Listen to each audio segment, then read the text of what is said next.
Hello, I am Robert Payne, and this is my dad. Stedman Payne. I am Stedman A. Payne Jr., age 46. And we will be talking about the 2000s today, and we'll just go ahead and get started with the first question. Awesome. Describe what you remember about 9/11 and what it felt like to watch it happen and how it changed your life forever. Great question. I remember that day very vividly. So let me set this up. So it was a Tuesday. I remember, pretty sure it was a Tuesday.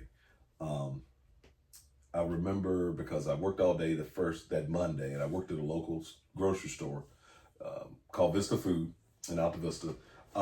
So I had that day off, and typically on my days off, I would just chill, kind of lay around the house. I wasn't married. You definitely were not born. I still lived at home with mom and dad, and that day I woke up. I don't even know if I turned the TV on in my bedroom, but I think I went in the kitchen. It was just me in the house by myself.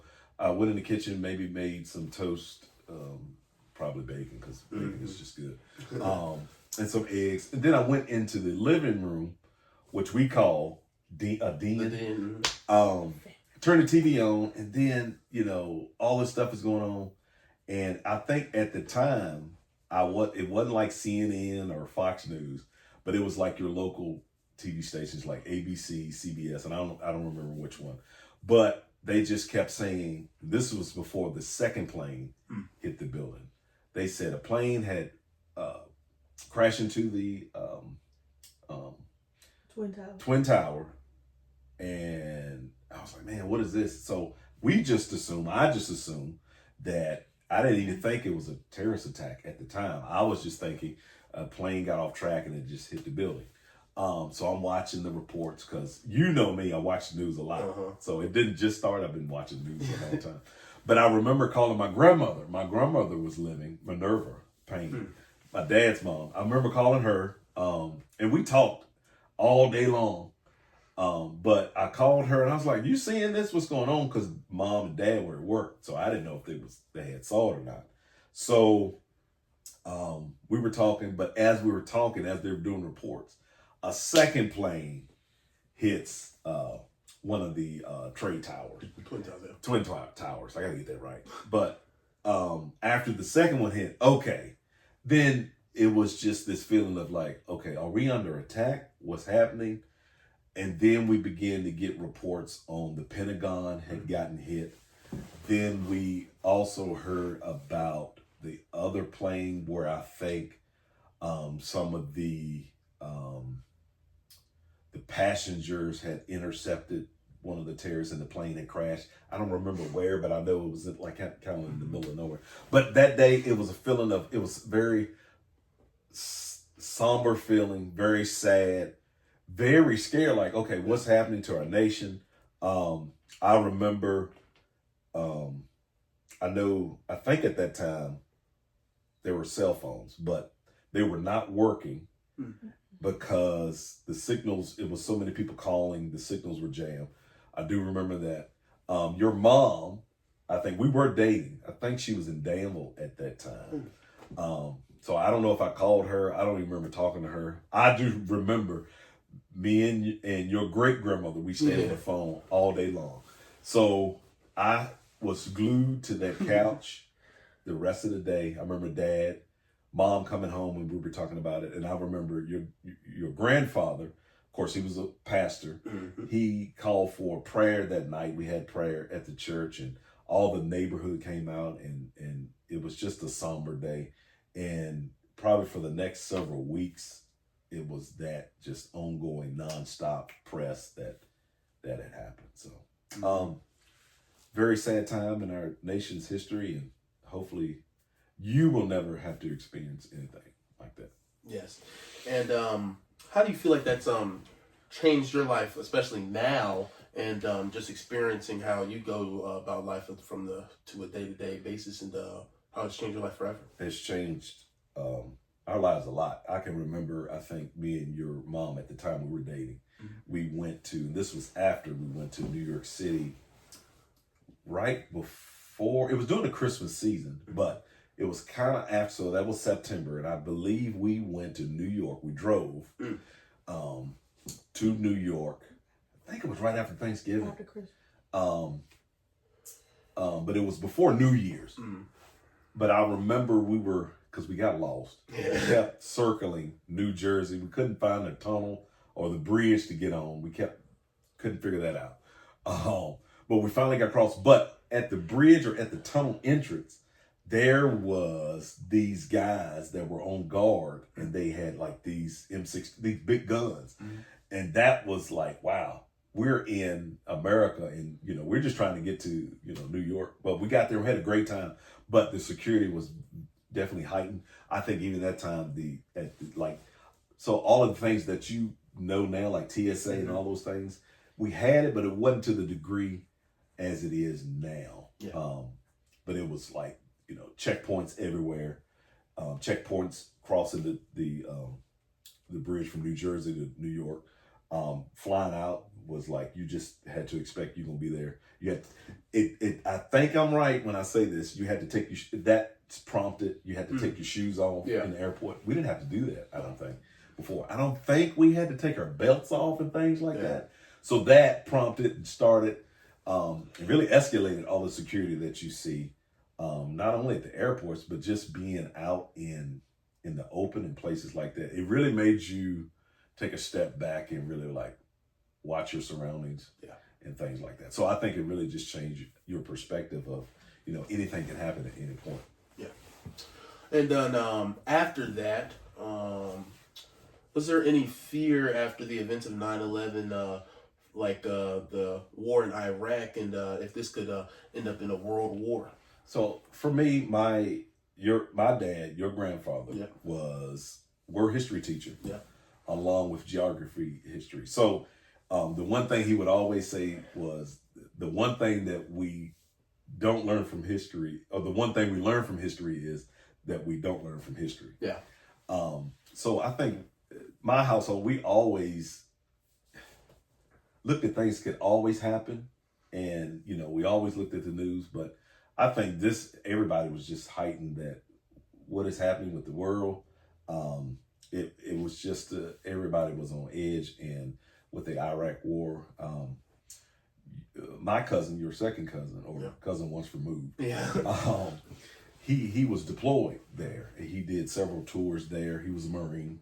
And I think after he did his touring with the Marines, he went into the Army. So we had family that was deployed there, but it was a scary time because you didn't know if, of course, myself. I didn't know if I was going to be entered into the draft. Mm-hmm. I think like now you guys are, wondering how that would work. But, I was really fearful like, oh man, am I going to have to enter the draft? Because at that time I was your age or maybe your brother's age. But it was very, very scared. And, you hear the stories about Vietnam. You hear the stories about World War II. So at any point, you never know how world conflict will take place. Yeah. And following that, what was your reaction to Hurricane Katrina that happened after this? And what did you feel towards the people who experienced that and that had to rebuild after this event? That was another day. You heard about the storms coming and the levees broke. But before all of that happened, I mean, you've seen the hurricane models as they, go certain places, and then they model it. Well, they may go this way, but when it actually hit, then you hear about the levees breaking. And just, I know before that time, me and your mother, I think we were married at that time, living in Roanoke, I believe. Mm-hmm. We always wanted to go to New Orleans. We never got there before Hurricane Katrina, but it was just sad just to see all of those people that died in those wards, 9th Ward, 8th Wards, all those wards down there, and how the levees broke. And, I can see this image vividly in my head where we saw President Bush. I was a fan of President Bush. That image of him, flying over Hurricane Katrina, him looking out the window of, I guess, of Air Force One. But it's just the devastation that it caused. And, believe it or not, that changed a lot for America at that time. But I do remember that, of course, all of the people were that were still alive. You know, they had to rescue him, and a lot of the people were put in the Superdome Yeah. at that time. And fun fact, I don't know if it's a fun fact, but it is a fact. The New Orleans Saints won the Super Bowl that year. I think so. The following year, yeah. The following year, yeah. So that was good for the city. You know, Drew Brees and I can't remember the other people, but you know, if it was it was really great for the city because that they won. They had been through a lot, but yeah, New Orleans went through a whole lot. You know, there's a lot of rich history in New Orleans. There's a lot of things, just very significant and historical things, and you know, just with Mardi Gras and things like that. But, you know, I still want to go, but that was very devastating just to see how many people lost their lives and how many people were displaced. You know, a lot of people, not just homeless, but they were displaced, like they were staying somewhere, but they had lost their home. So very sad. And it makes you think about, you know, that could happen at any point, anywhere. Natural disaster, God forbid, but, you know, he's in control of all of that. But, you know, it just keeps you in prayer, honestly. Yes. And then with the Columbia disaster, did you think that something like this on that kind of level could happen with NASA, or did you even expect something like this to happen? That's a really good question. So, you know, when you see things on TV like NASA and how we put our military and how we engineer all of these equipment and us going into space, I never thought that I would see something like that because, you know, honestly, we have pride in our, you know, history and of course, and we have pride in our for some things in the engineering that, you know, our people make. But you didn't think about that happening. Then when it happens, it's like, wait, is this a dream or is this really happening? So, you know, none of us thought that was happening. I think, you know, at that juncture, everybody was just numb. And you just never think that would happen to anything on our end of America. Random question. Did you ever want to go to space? Or have you ever wanted to? No. No. Okay. I never personally wanted to go. However, I love the space things. Like, of course. I grew up watching Star Trek. Yeah. Oh my gosh. And I'm talking about Spock. You know? the Vulcan grip, I grew up on that. Then in the next generation with Captain Picard, I think I love Star Trek. And then, of course, you already know Star Wars. Mm-hmm. All of those things are near and dear to my heart because that's where I grew up. But me going to space, no. I'll ask another random question. The prequel trilogy of Star Wars. How did that? Were you excited, or did you even go watch them? So when you say prequel, you mean that's like Anakin? Anakin, right? when he was rising up to become Darth Vader. Do you even remember watching those? Yeah. Oh, absolutely. So remember, these came out in the 70s. The originals. The originals came out in the 70s. Yeah. So I mean, I watched them all the time, over and over and over again. Yeah. So when the prequels came out, I don't think offended was the right word. Yeah. But it took me a while to get with it. However, it cleared up a lot of questions, you know, about the Force and Anakin, and then how you say the multichlorians, midichlorians, yeah. How he was he didn't have a mother, or he was father. Father, So like I get that, but I mean they had to grow on me. Yeah. Not like the original ones. It was just for me instant. And I'll just share this as a kid. All those movies, whether they're good or not, when you're small, they're gonna mean a lot to you. But now I love them because it kind of completes the story. I love Rey. I know you have your opinions about Rey, but I really think, the Rise of Skywalker and then, The Last Jedi and all that. I love it. But so I can't wait for George Lucas or whoever his production team to do another one. So of course. Following the election of Barack Obama, what was it like to see him get elected, and what did you think the future of America would look like after his election? Well, I'll share this. Being an African American man, very proud, and not just because of that. As we all know, our nation's been through a lot with racism. We still deal with that today, as you know. However, very proud. Policies, all of us, we're not going to always agree with policies, but, that was a proud history, a proud time in our history for us. And I'll just share this with you. So at that juncture, I voted several times at that point. At that time, we lived in Roanoke, and I had never been when I went to vote this time, the line was in the yard. So wow. We voted in our local fire station. It was right up the street. So when I got there, I think I walked or jogged up there. But I anticipated to be in and out in a couple minutes. But when I got there, it was around the block outside. I think it was kind of a chilly day. I can't remember. I think it was chilly because, of course, it's November. Yeah.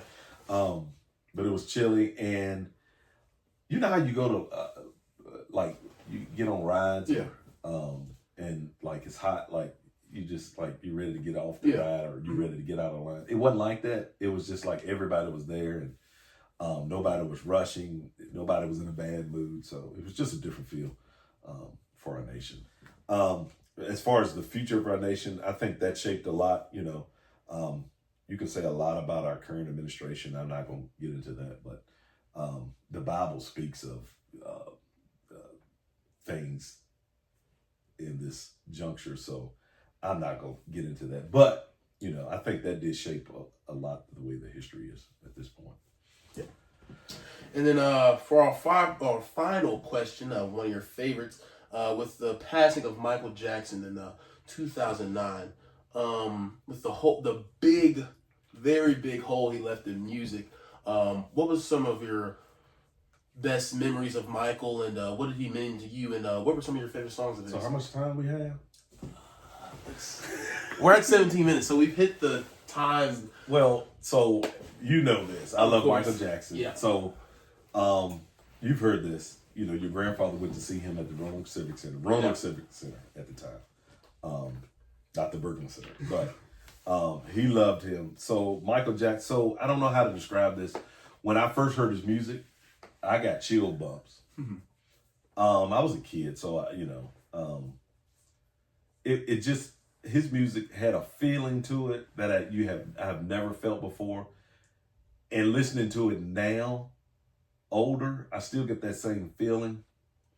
Billie Jean, was that the Moonwalk? Yeah. So when he first got on MTV, they did music videos. Mm-hmm. Of course, I didn't watch it at home because we didn't have cable. Yeah. I had to go to my cousin's house and watch it. It was like, wow. I remember that. I remember for our culture, he had the Jerry curl. Yeah. I remember the commercial he did with Pepsi and the fire, and I was like, wow, what's wrong? Is he gonna be okay? We were worried about Michael. But he just changed the music industry forever. As you know, the Michael movie's out now. Yeah. Billie Jean, Off the Wall record.